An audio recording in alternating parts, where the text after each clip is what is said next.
নফস আর খান্নাস দুই হয়ে যায় তথা জোড় হয়ে যায়।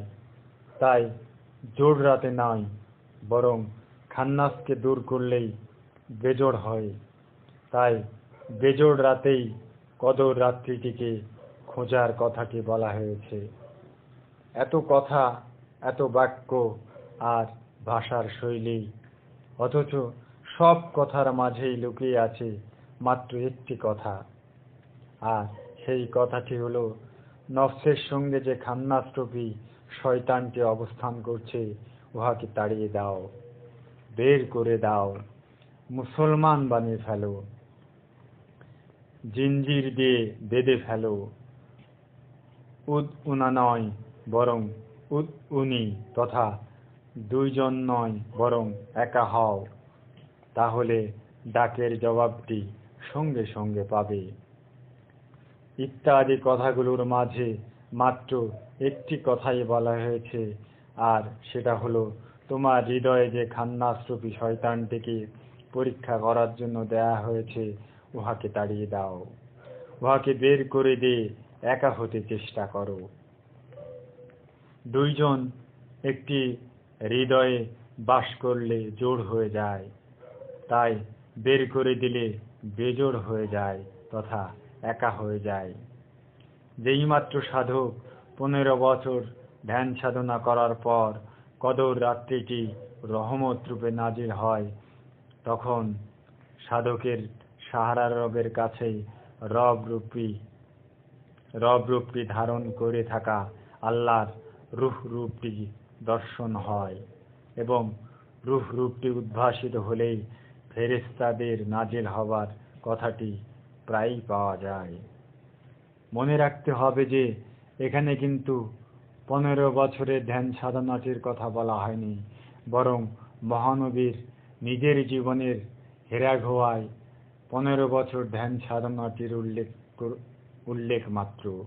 তাই মহানবী সবার জন্য একটি মেজাজি কদর রাত্রির কথাটি বলেছেন, কিন্তু সুনির্দিষ্ট করে বলেননি যে অমুক রাত্রিটি কদর রাত্রি। অপরপক্ষে মহানবীকে সাহাবারা যখন বললেন যে মসজিদুল হারাম হতে কোন মসজিদটি সবচেয়ে দূরে তথা দূরতম মসজিদ কোনটি, মহানবী সঙ্গে সঙ্গে বললেন মসজিদুল আকসা। সাহাবারা বললেন, মসজিদুল আকসায় যেতে কতদিন লাগবে?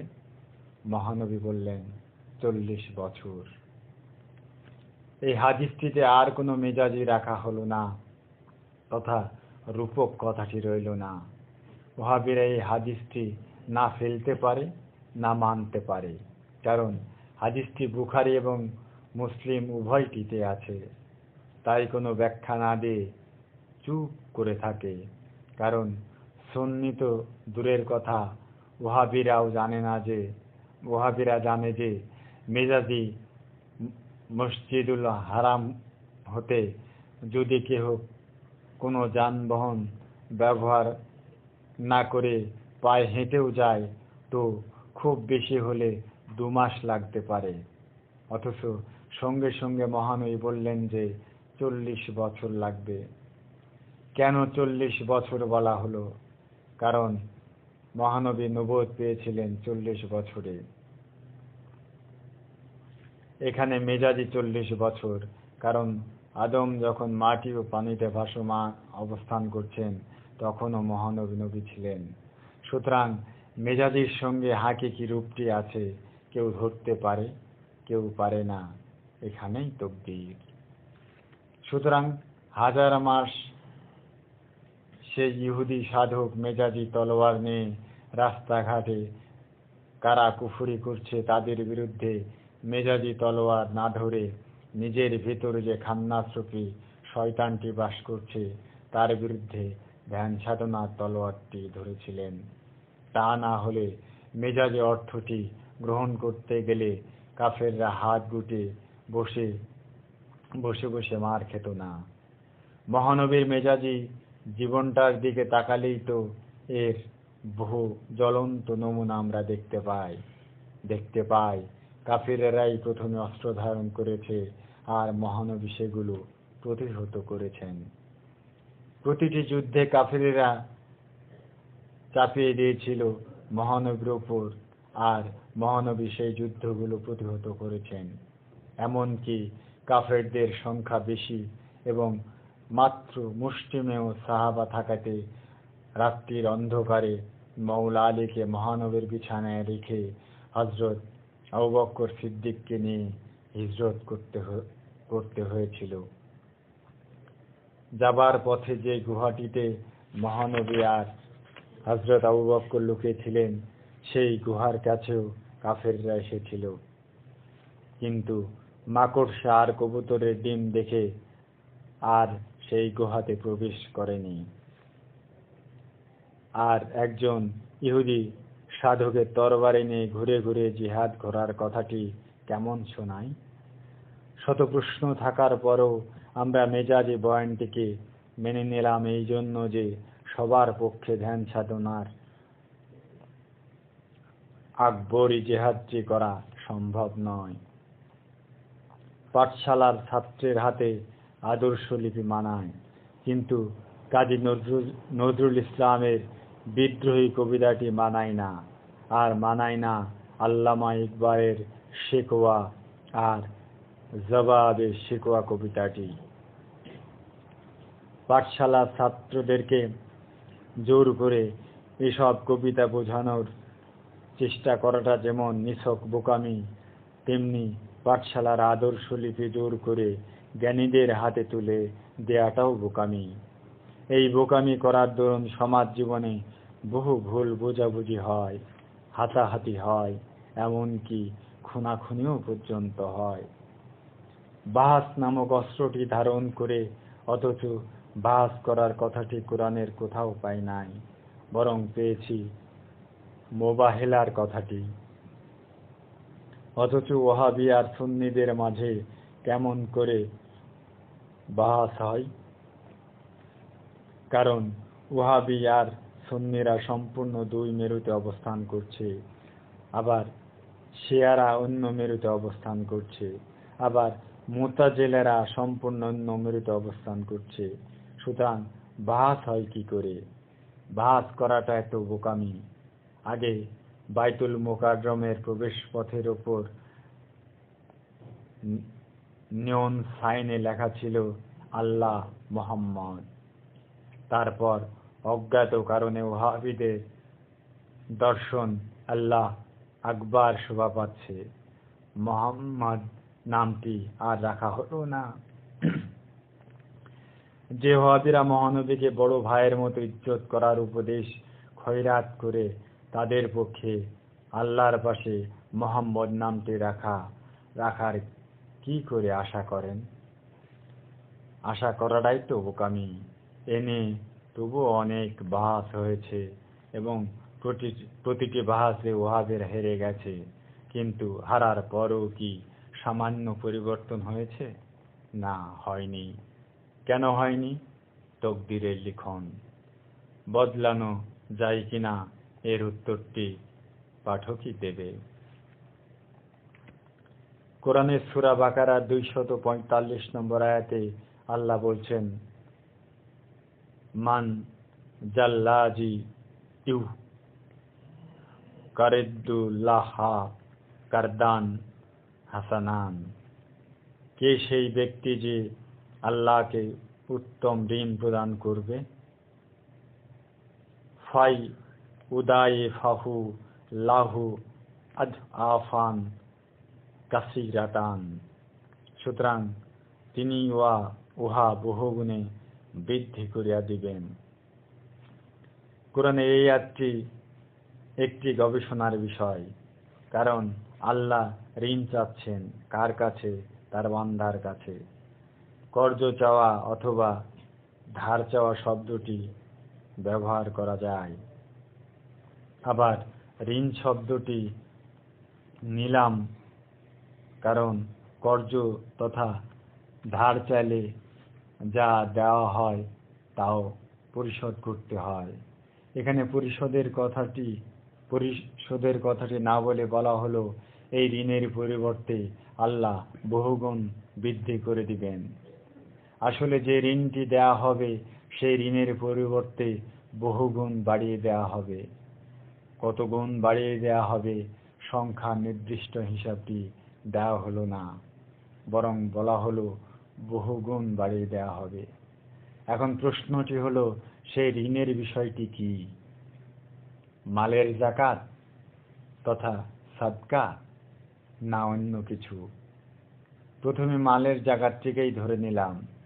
মালের যাকাতটি যদি লোক দেখানো না হয় অথবা দুনিয়াবি প্রশংসা পাবার জন্য না হয়, বরং কেবলমাত্র আল্লাহর সন্তুষ্টি পাবার আশায় দেওয়া হয়, তো অবশ্যই উহা বহুগুণে বাড়িয়ে দেবেন। এরকম আন্তরিক মালের যাকাত দিতে পারলে অবশ্যই বহুগুণ বাড়িয়ে দেবেন। লক্ষ্য করুন, মালের যাকাত অথবা ধনসম্পদ কথাটি বলা হয় নাই, বরং বলা হলো কে সেই মানুষটি যে আল্লাহকে উত্তম ঋণ প্রদান করবে। এখানেও একটি কথা থেকে যায়, আর সেটা হলো কেবলমাত্র ঋণ দেবার কথাটি বলা হয়নি, বরং ঋণ দেবার পিছনে একটি বিশেষণ লাগিয়ে দিয়েছেন।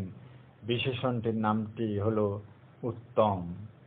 সুতরাং উত্তম ঋণ দেবার কথাটি বলা হলো। উত্তম ঋণ দেওয়া যে সবার পক্ষে সম্ভব নয়, বরং অতি অল্প লোকের পক্ষে সম্ভব, তা বাক্যের মাঝেই আছে। তাই বলা হলো, কে সেই ব্যক্তি তথা এমন কেউ কি তোমাদের মাঝে নাই যে আল্লাহকে উত্তম ঋণটি দিতে পারে? আল্লাহকে ঋণ দেওয়াটাই বিশেষ কষ্টের, তার উপর উত্তম ঋণটি তো খুবই কষ্টকর। তাই ভাষাটির ভাবধারাটি অনেকটা এইরকম যে, তোমাদের মাঝে কি এমন কেউ নাই যার আল্লাহকে উত্তম ঋণটি দেবার যোগ্যতা আছে? খুব কম লোকই এহেন উত্তম ঋণটি দিতে পারবে জেনেই আল্লাহ বলেছেন। কে সেই ব্যক্তি? কে সেই ব্যক্তি বলতে হাতে গোনা যায় যারা পারবে। মালের যাকাত তো প্রায় ধনবান ব্যক্তিকেই কম বেশি দিতে দেখি, সেটা মৃত্যুর ভয়ে হোক আর জান্নাত পাবার আশাই হোক, অথবা কিছু গরিব মানুষের সামান্য উপকারে আশাই হোক, অথবা সমাজের বুকে সম্মান পাবার আশাই হোক, অথবা লোকে জানুক অমুকে অনেক মালের যাকাত দেয়। এই কথাগুলো বুঝবার উপায় কি? এই কথাগুলো বুঝবার কোনো উপায় নাই। কারণ মালের যাকাত যারা দেয় তাদের অন্তরের খবরটি একমাত্র আল্লাহ জানেন, এবং আল্লাহ যাদেরকে অন্তরের খবরটি জানিয়ে দেন তারা জানতে পারে। যাদেরকে আল্লাহ অন্তরের খবরটি জানিয়ে দেন তারাই আল্লাহর ওলি। আল্লাহর ইচ্ছাটি ওলির ইচ্ছা। ওলির অন্য কোনো ইচ্ছা থাকলে সে ওলি নয়, বরং ওলি নামের কলঙ্ক। তাই কোরআন অন্যত্র বলছে যে, আপনার হাত আমার হাত, আপনার পাথর ছুঁড়ে মারা আমি মেরেছি। হাদিসে আছে, বান্দা নফল ইবাদত বন্দেগীতে আমার এত নিকটে এসে পড়ে যে সেই বান্দার হাত আমার হাত হয়ে যায়, বান্দার জিহ্বা ও কথা আমার কথা হয়ে যায়, চোখ আমার চোখ হয়ে যায়, আর সেই চোখে আমি দেখি, বান্দার কান আমার কান হয়ে যায়, সেই কানে আমি শুনি। তাহলে এই বিষয়টি একদম পরিষ্কার যে আল্লাহ প্রতিটি বান্দার সাহারার নিকটেই আছেন, আর আছেন বলেই বান্দার ধ্যান সাধনায় আল্লাহকে জাগ্রত করে তোলেন, মূর্তিমান রূপে ধরেন। তাই এই সকল সফল ধ্যান সাধনার বান্দাদেরকে আল্লাহর চেহারা তথা ওয়াজহুল্লাহ তথা বান্দা নেওয়াজ তথা সারাফা তথা দার তথা নবরূপী নারায়ণ বলা হয়। ওয়াহাবি ফিরকার অনুসারীরা এই সব কথা মানে না, এবং যারা মনের অজান্তে ওয়াহাবি দর্শনটিকে বুকে ধারণ করে আছে তারাও মানে না। এই মানার মাঝেও একটা নেগেটিভ সৌন্দর্য আছে, কারণ রাত আছে বলেই দিনের কদর। যদি 6 মাস দিন আর 6 মাস রাত হতো, এমন দিন অথবা রাতের এতখানি কদর থাকতো কিনা আমার জানা নাই। তাই কে সেই ব্যক্তি যে আল্লাহকে উত্তম ঋণ প্রদান করবে? কথাটির দ্বারা আল্লাহর ওলিদেরকে বোঝানো হচ্ছে, দুনিয়াতে মানুষ মানুষকে ঋণ দান করে, আর ঋণের বদলে একটু বেশি গ্রহণ করলেই উহাকে রিবা তথা সুদ বলা হয়, আর সুদ খাওয়াটা সরাসরি হারাম। এখানে কিন্তু আমানতের কথাটি বলা হয়নি, কারণ দুনিয়ার ব্যাংকে যে টাকা গচ্ছিত রাখি তা কিন্তু কখনোই ঋণ নয়, এবং অর্থনীতির প্রশ্নে ইহাকে ঋণ না বলে বলা হয় আমানত। দুনিয়ার ব্যাংক আমাদের গচ্ছিত আমানত শিল্প কারখানায় ঋণ হিসাবে দেন। এই ঋণ হতে ব্যাংক একটা নির্ধারিত মুনাফা পায়, তবে ইসলামিক ব্যাংকের নির্ধারিত মুনাফাটিকে লভ্যাংশ বলা হয়, কিন্তু অন্য সব ব্যাংকের মুনাফাটিকে মুনাফা না বলে সুদ বলা হয়। এর কারণ কি?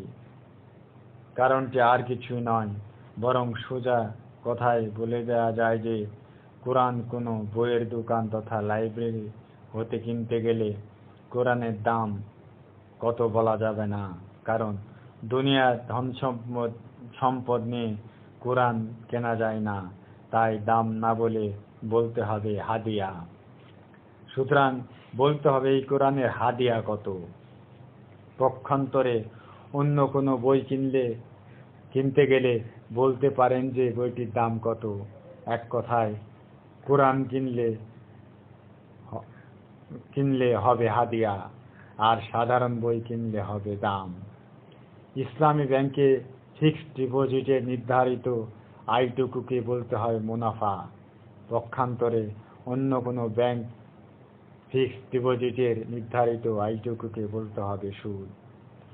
আবার কোরআনের সূরা বাকারাতে অন্য একটি স্থানে আছে যে যা আমরা নিজেরা গ্রহণ করব না তা অন্যকে দেওয়া যাবে না।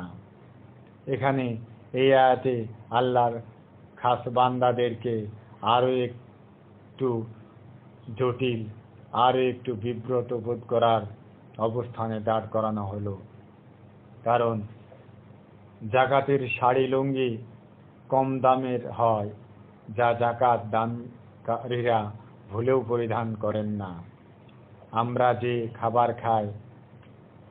খাবার খাই না, অন্যকে সেই খানা দিতে পারি না, ইত্যাদি বিষয়গুলো আল্লাহর খাস বান্দাদের পর্যন্ত, বিশেষ করে এই যুগে এক মহাপাপড়ে ফেলে দেয়, এই মহাচিন্তায় ফেলে দেয়।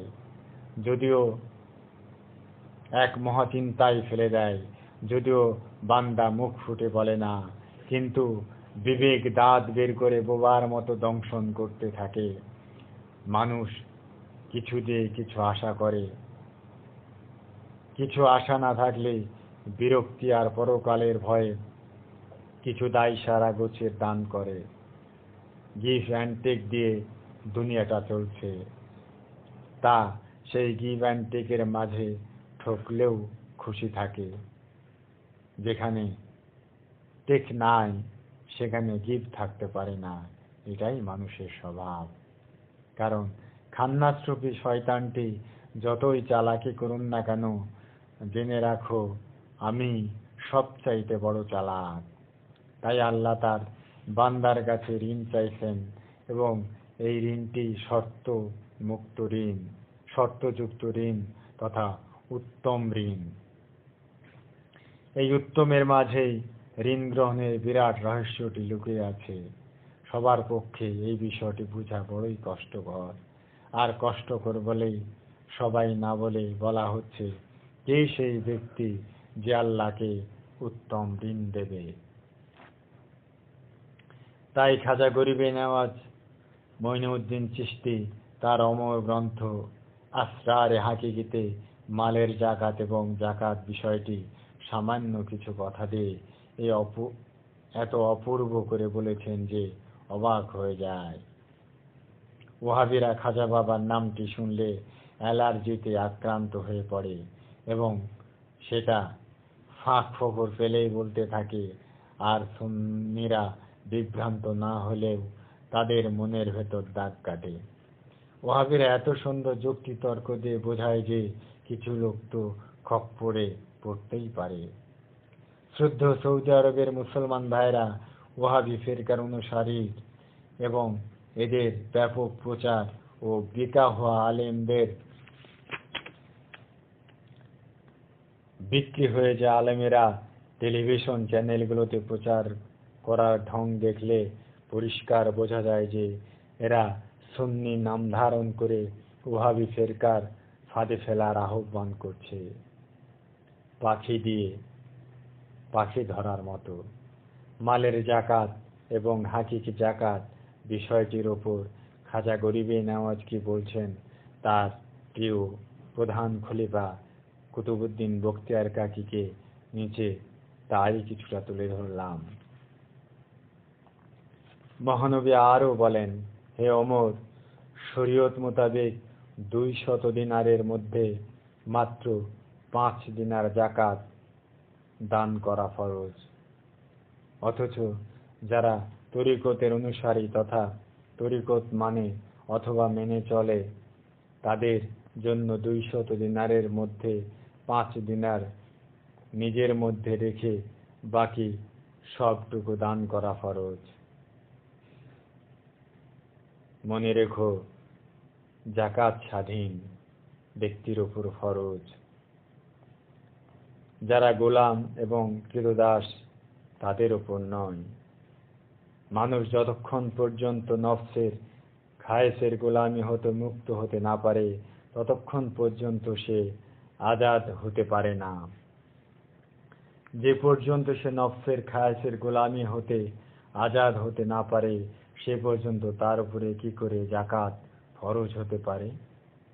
অতএব বান্দার প্রথম কর্তব্য হচ্ছে নফসের খায়েসের তাবেদারি থেকে আজাদি হাসিল পূর্বক জাকাতে হাকিকি আদায় করার যোগ্যতা অর্জন করা।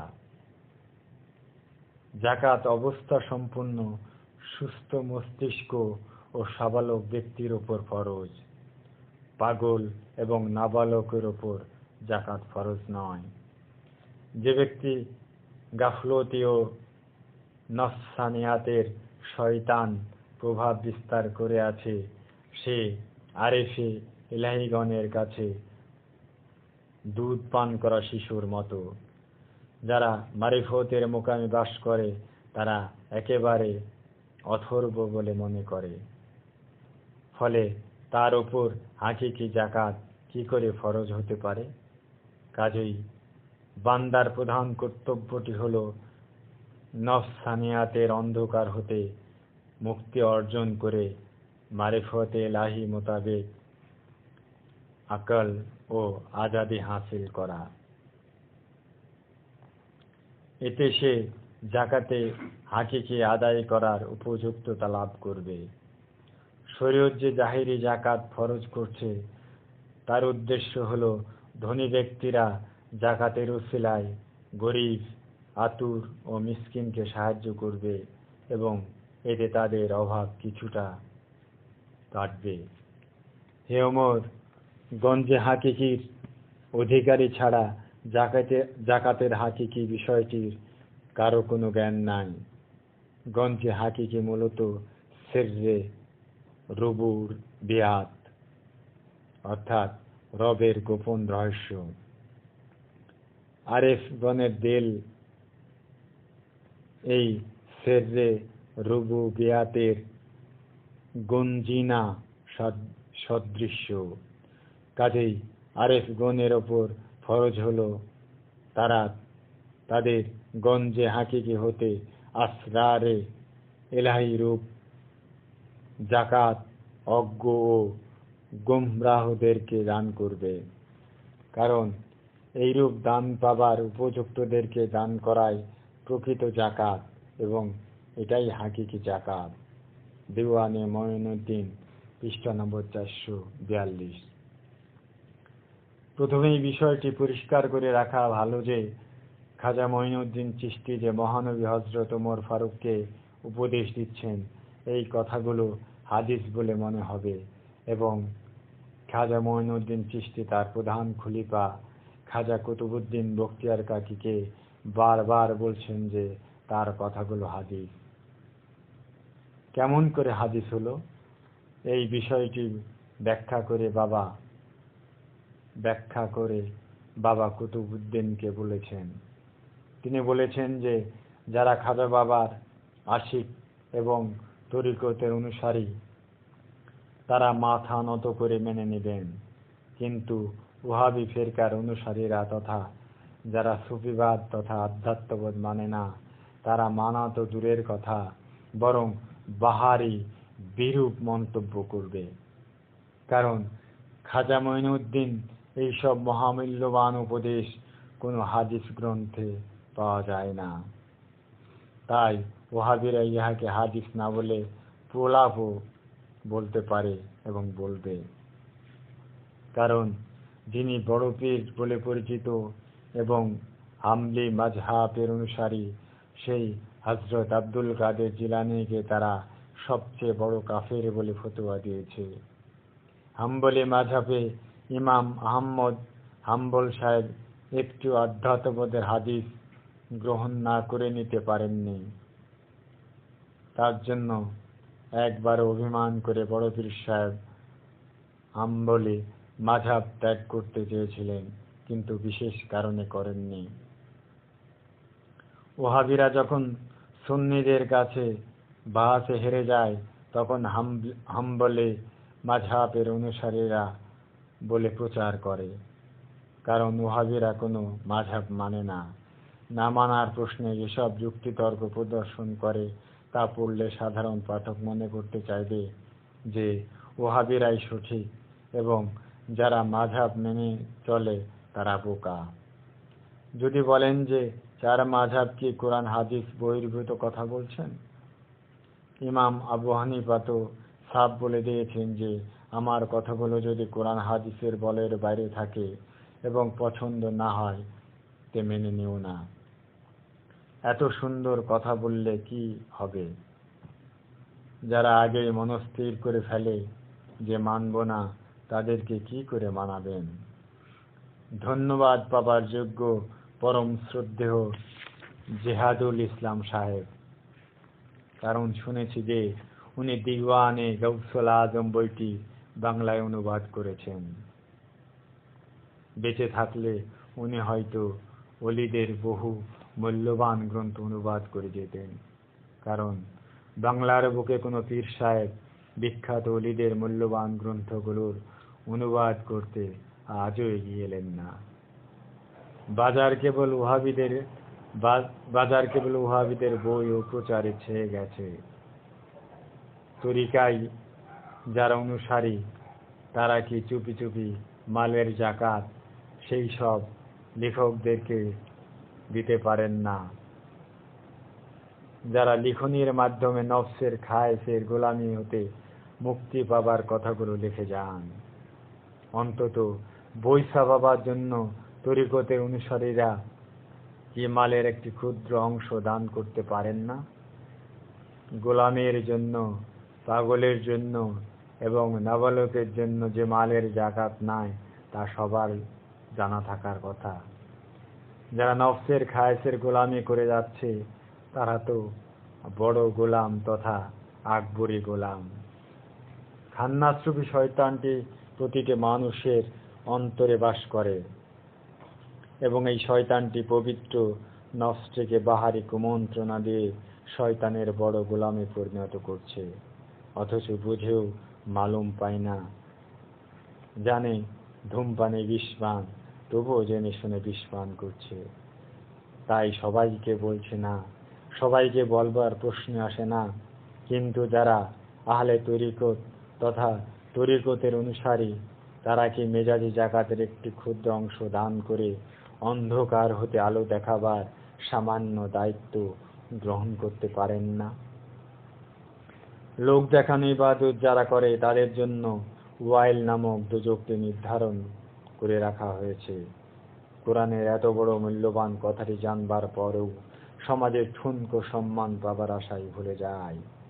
কিন্তু যারা তরিকতের অনুসারী তারা মোটেও সাধারণ নয়, কারণ তরিকত বিষয়টি জানতে হলে আগ্রহ লাগে, স্থানে স্থানে ঘুরতে হয়, বহু অভিজ্ঞতা অর্জন করতে হয় এবং তারপরই তরিকায় অনুসারী হতে হয়।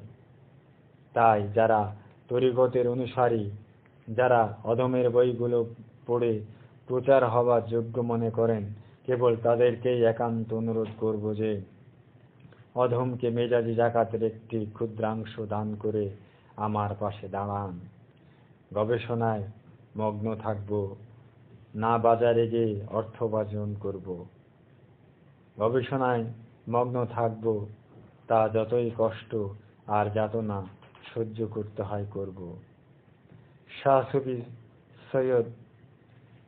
সুফি সদরুদ্দিন চিশতি সাহেব জীবনভর গবেষণা করে যে কোরআন দর্শন নামে তফসির বের করে গেছেন, তাও তো মেজাজি জাকাতের মাধ্যমে উৎসাহ দান করে গেছেন কিছু তরিকতপন্থীরা। আজ তাদুচিত বইগুলো এবং কোরআন তফসির হতে সমাজের বুকে যারা তরিকতের অনুসারী তারা কিছুটা হলেও ভরসা পায়, সাহস পায় এবং উৎসাহ পায়। আমলগত পার্থক্য আছে ও থাকবেই, কিন্তু সুফিবাদের মূল বিষয়গুলোর চমৎকার সমাধানগুলো পাঠকদেরকে বিরাট উৎসাহ দান করে। জাকাত বিষয়টি লিখতে গিয়ে একটি কথা লেখাটা দরকার মনে করেছিলাম, কিন্তু ভুলে যাওয়ার পর আবার মনে পড়াতে লিখতে হলো। আর সেই বিষয়টি হলো, প্রয়োজনের বাড়তিটা ব্যয় করে ফেলবে তথা দান করে দেবে। এটা কিন্তু কোরআনের আদেশ, হাদিস নয় যে পছন্দ না হলেই দুর্বল হাদিস বলে অবহেলা করবেন। প্রয়োজনের বেশি থাকলে দান করে দিলে মালের জাকাত দেবার কথাটি থাকছে না, অনেকটা দাস প্রথার মতো।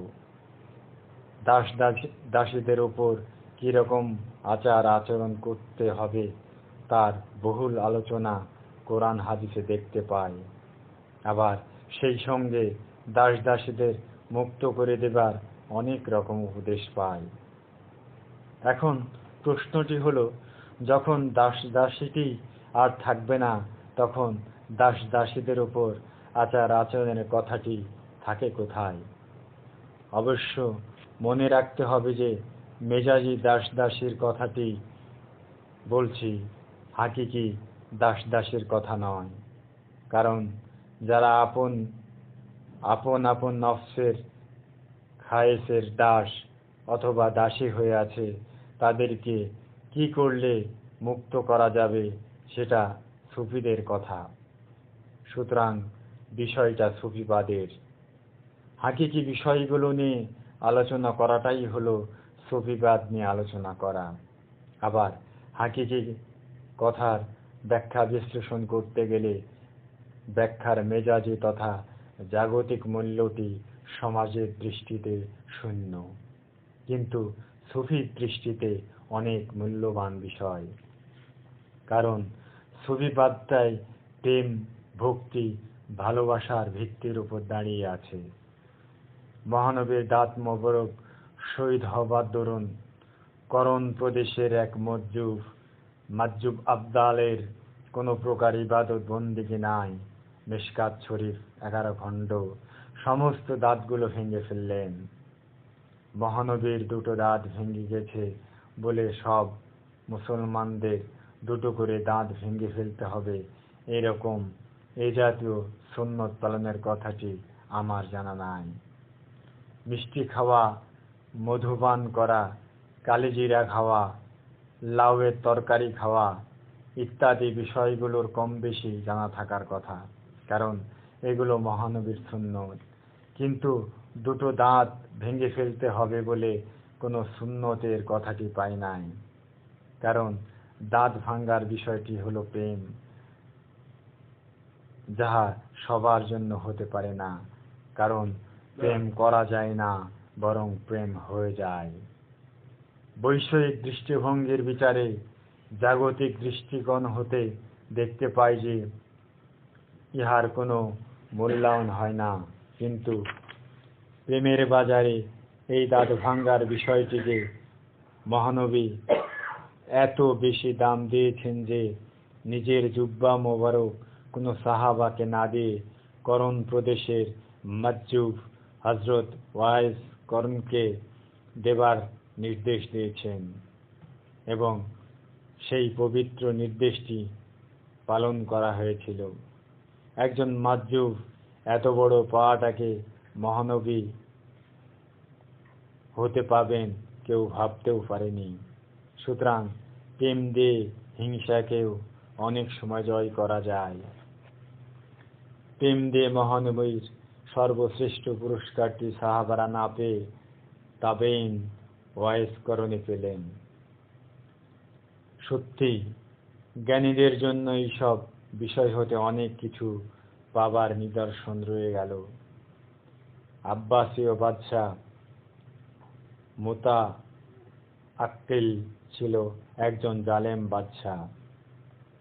পড়লেই জানতে পারবেন যে কাবার গেলাফ কেমন নিষ্ঠুর আচরণে জ্বালিয়ে দেওয়া হয়েছিল এবং আরো অনেক জঘন্য কাজ করেছে। আনাল হক যিনি বলেছিলেন সেই বিশ্ববিখ্যাত ওলি হযরত মনসুর হাল্লাজকে এই বাদশাহ অনেকটা জোর করে মৃত্যুদণ্ড দিয়েছিলেন। কাজীরা দিতে চাননি, কিন্তু বাদশার সামনে কাজের কোনো মূল্যই নাই। দুই একটা ঘটনার বিরল নিদর্শন রেখে যাওয়াটাকে সার্বজনীন মনে করে সবার পাতে তুলে দেবার কৌশলটি একটি রাজনীতির কৌশল। সবার কাছে বাহবা পাওয়া এবং ন্যায় বিচারের প্রতীক দাঁড় করিয়ে কি যে ভয়ঙ্কর গর্ব করে। এই গর্ব দেখে হাসব না চিৎকার করব ভাবতে পারি না। কোন জন্মে কোন একটি দৈবাত কাজীর ন্যায় বিচারের ঘটনাটি পড়বার পর সে কি প্রচার, হায়রে ন্যায় বিচারের জোয়ার বইছে ইত্যাদি। আর আমরাও সেই রকম। বেগুন কিনলে শুটকিতে মানায়, আলুতে তেমন মানায় না। সাদকা নামক মালের জাকাতটি মেজাজি এবং তা হাকিকি জাকাতের একটি অনুষ্ঠান মাত্র। এই অনুষ্ঠান মাত্র বিষয়ে ব্যাপকতা লাভ করেছে এবং করাটা সমীচীন, কারণ মেজাজি জাকাতের এই অনুষ্ঠানটি সমাজে চালু না থাকলে হাকিকি জাকাত বলে যে কিছু আছে তা বা থাকতে পারে সেটা অনেকের পক্ষেই বোঝা কষ্টকর হতো। ইমাম হোসেনের পরিবার পরিজন নিয়ে মহরম মাসে শহীদ হয়ে যাওয়ার নির্মম ঘটনাটি শ্রদ্ধেয় শিয়া ভাইয়েরা মাতম করার অনুষ্ঠানের মধ্য দিয়ে ধরে রেখেছেন, যার দরুন কারবালার নির্মম ঘটনাটি প্রতি বছর ভুলে গেলেও মনে করিয়ে দেয়। সুতরাং যারা অনুষ্ঠানের কথা শুনলে নাক সিটকায় তারা সামাজিক মূল্যায়নটি করতে পারে না। এই বিষয়টিতে শ্রদ্ধেয় শিয়া ভাইদের আন্তরিক মুবারকবাদটি জানাতে হবে।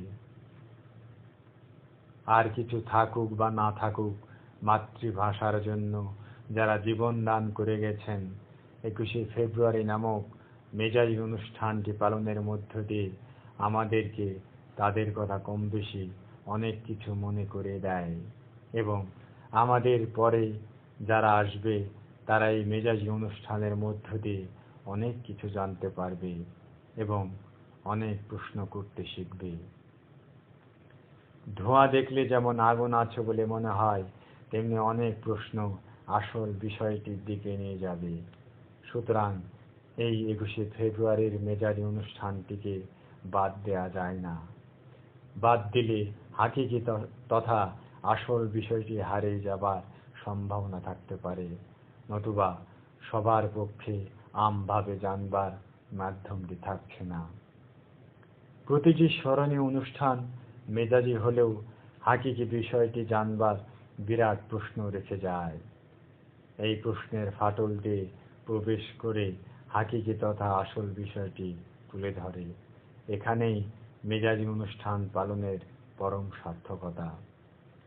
স্বাধীনতা দিবস, বিজয় দিবসগুলো পালন করছি, কিন্তু যারা স্বাধীনতার কেবল বিরোধিতাই করেননি, বরং মা বোনদের ইজ্জত হরণ করেছে, মুক্তিযোদ্ধাদের ধরিয়ে দিয়েছে, ইত্যাদি যত প্রকার জঘন্য আকাম কুকাম করেছে, তাদেরকে ঘৃণা দেবার একটি মিনার বা স্তম্ভ বানিয়ে রাখার জন্য লালবাগের সংসদ সদস্য মাননীয় হাজী সেলিম সাহেব সংসদে বিস্তারিত ব্যাখ্যা ও গুরুত্ব সহকারে তুলে ধরেছিলেন।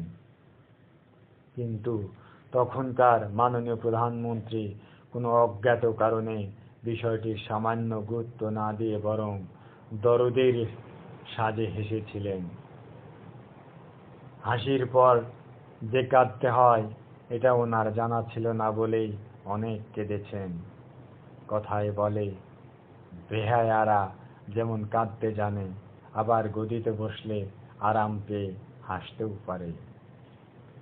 সংসদ সদস্যের নামটি লিখে দিলাম, কিন্তু প্রধানমন্ত্রীর নাম লিখলাম না, কারণ যারা বুদ্ধিমান তাদের জন্য ইঙ্গিতই যথেষ্ট। মীর জাফরের কোরআন স্পর্শের প্রতিজ্ঞায় সিরাজ বিশ্বাস করেছিলেন, আর সেই বিশ্বাসের জের কেবল মীর মদন মোহনলাল আল সিরাজকেই শেষারত দিতে হয় নাই, বরং জেনারেল ডায়ারের পাখি শিকার করার মতো মানুষ খুন হয়ে 200 বছর ব্রিটিশের গোলামি করার খেসারত দিতে হয়েছে, এবং ধর্মের বিভাজন করে রাখা ব্রিটিশ চালাকির ফাঁদে আজও আমাদের অনেকেরই পা আটকে আছে। কোরআন বলছে, যে জাতি তার নিজের কপাল নিজে পরিবর্তন করে না, সেই জাতির কপাল আল্লাহ পরিবর্তন করেন না। এত বড় মূল্যবান কথাগুলো শোনার পরেও যারা মূল্য দিতে জানে না, তাদের উপর আল্লাহর রহমত কেমন করে নাজিল হয়? ধনসম্পদের লোভ আর ক্ষমতার মোহ জাজ্জেল জ্ঞানীদেরকে পর্যন্ত বেহুশ করে ফেলে। মিথ্যার পর মিথ্যা কথা শুনে জনতার কাছে সাধু সাজে, জনতা ঠকতে থাকে। তারপর একদিন জনতা বুঝতে পারে, ধরতে পারে বিবর্তনবাদের কিছু সিঁড়ি পেরিয়ে, তখনই গণতন্ত্র আপন মূর্তিতে উদ্ভাসিত হতে থাকে। কারণ প্রতিটি মানুষের সঙ্গে শয়তান খান্নাস্রব ধারণ করে নিত্যদিন কলুষিত হবার কুকথা শোনায়। কেন শয়তানকে দেয়া হলো?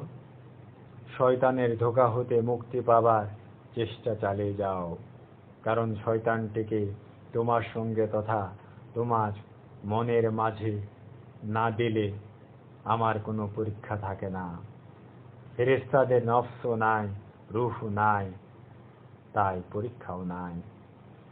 যদি পরীক্ষায় পাশ করতে পারো, তাহলে ফেরেশতারা তোমার হুকুম ইজ্জতের সঙ্গে পালন করবে, কারণ পাশ করার সঙ্গে সঙ্গে ফেরেশতাদের নাজিল করা হয় এবং স্বয়ং রূহ আপন মাঝে উদ্ভাসিত হয়। এবার মেজাজি জাকাতের সামান্য একটি বিষয় নিয়ে আলোচনা করব, আর সেই বিষয়টি হলো মনসুর হাল্লাজের বিচার চলছে। কাজীরা বিচার করছেন, সেদিনের বড় বড় কাজীরা বিচার করছেন। এক কাজী নয়, বরং 10-12 জন কাজী। আধুনিক কালের জজ কোর্ট নয়, কারণ জজ কোর্টে একজন বিচার করে, বরং সুপ্রিম কোর্ট বলা যায়। পাকিস্তান এবং ভারতের সুপ্রিম কোর্টে বিচার করা হয় 9 জন বিচারক নিয়ে। ইউরোপ আর আমেরিকাতে 11 জন বিচারক বিচার করেন। কাজীদের মাঝে এক কাজী মেজাজি জাকাত বিষয়ে তথা শরীয়তের জাকাত বিষয়ে মনসুর হাল্লাজকে একটি প্রশ্ন করলেন। প্রশ্নটি হলো, বলুন তো 20 দিনারের জাকাত কত দিতে হবে? মনসুর হাল্লাজ কোনো চিন্তা না করে সোজা বলে দিলেন, কেন? 20 দিনারের জাকাত দিতে হবে 20.5 দিনার। কাজী তো এরকম কথা শুনে থ মেরে গেলেন। অবাক হয়ে প্রশ্ন করলেন, এরকম আজগুবি কথা আপনাকে কে শিখিয়েছে? মনসুর হাল্লাজ বললেন, কেন? এ তো সোজা কথা। এই কথাটি আমি হযরত আবু বকর সিদ্দিকের কাছ থেকে শিখেছি। হযরত আবু বকর সিদ্দিক তার জমানো 40,000 দিনারের সবটুকু আল্লাহর রাহে খরচ করার জন্য মহানবীর কদম মোবারকের কাছে রেখে দিয়েছিলেন। তখন কাজী আবারও প্রশ্ন করলেন, তাহলে তো 20 দিনারের জাকাত 20 দিনারই হলো, আপনি তো আধা দিনার বাড়িয়ে দিলেন। এই আধা দিনার কথাটি কোথায় পেলেন? মনসুর হাল্লাজ বললেন, আমি যে 20 দিনার জমিয়ে রেখেছি, এই জমিয়ে রাখার অপরাধে আধা দিনার জরিমানা দিতে হবে। কারণ প্রয়োজনের অতিরিক্ত ব্যয় করার নির্দেশ থাকা সত্ত্বেও আমি কেন 20 দিনার জমাতে গেলাম? এই জমানোটাকেই আমি অপরাধ মনে করি বলে আধা দিনার বেশি নয়, বরং জরিমানা হিসাবে দেব। কারণ যারা মাল জমা করে রাখে এবং গুণে বেছে রাখে, তাদেরকেও হুতুমার শাস্তি ভোগ করতে হবে। তাই আধা দিনার জরিমানা দিয়ে দায়মুক্ত হতে চাই। মনসুর হাল্লাজের এমন ব্যাখ্যা ও কথা শুনে কেবল এক কাজী অবাকই হননি, বরং যত কাজী বিচার করতে এসেছে সবাই অবাক হয়ে গেলেন। মনসুর হাল্লাজের কথায় স্পষ্ট বোঝা গেল যে জমা করা যাবে না। কাজীদের মনে দয়া হলো এবং শাস্তি দেওয়া হতে বিরত থাকতে সিদ্ধান্ত নেবে মনে করেছিল। কিন্তু আব্বাসীয় বাদশাহ মোতাওয়াক্কিলের চাপে মৃত্যুদণ্ড কার্যকর করতে বাধ্য হলো। প্রকৃত ইতিহাসটি বড় নির্মম এবং তঞ্চকতার কুফল। যেমন বিজ্ঞানী গ্যালিলিও বলেছিলেন যে সূর্যকে কেন্দ্র করে পৃথিবী ঘুরছে। যারা বলে যে পৃথিবীকে কেন্দ্র করে গ্রহ নক্ষত্র ঘুরছে, তারা বোকা এবং কিছুই জানে না। ইবনে কাসিরের আদি তফসিরটি যদি পাওয়া যায় তো দেখতে পাবেন সূরা ফাতিরের 41 নম্বর আয়াতের ব্যাখ্যা লিখতে গিয়ে আরও এক ধাপ এগিয়ে গিয়ে লিখেছেন যে পৃথিবী স্থির এবং পৃথিবীকে কেন্দ্র করে সমস্ত বিশ্ব ব্রহ্মাণ্ড ঘুরছে। বুদ্ধিমান অনুবাদক ভালো করেই জানেন যে হুবহু রাখতে গেলে কেউ পড়বে না, আর পড়লেই ইবনে কাসিরের জ্ঞানের বহর দেখে হি হি করে হাসবে। বেশিরভাগ মানুষ দলগত বিষয়টি ভালোবাসে, তাতে যত ভুলই হোক না কেন। অথচ কোরআন দলগত চিন্তাধারার উপর বারবার কুঠারাঘাত করছে। মানুষ পড়ছে, জানতে পারছে, বুঝতে পারছে, কিন্তু যেইমাত্র ফেরকাবাজির দলগত প্রশ্নটি আসে, সেইমাত্র নিরপেক্ষতা হারিয়ে বেহুঁশ হয়ে পড়ে। তাছাড়া মালপানি যেখানে অপকর্ম সেখানে। কারণ মালপানির শোক পুত্রে মরে যাওয়া হতে বেশি শোক। তাই শাহ সুফি সদরুদ্দীন আহমেদ চিশতি, অধমের শিক্ষাগুরু, বারবার একটি কথা উপদেশের ভাষায় বলতেন, মশারির ভিতর জিকির করা খুবই সহজ, কিন্তু টাকার স্তূপের উপর ঈমান ঠিক রাখা খুবই কঠিন। আজ তার রচিত কোরআন তফসির, কোরআন দর্শন 3 খণ্ডে নবজাগরণের অভয় বাণী শুনিয়ে যাচ্ছে।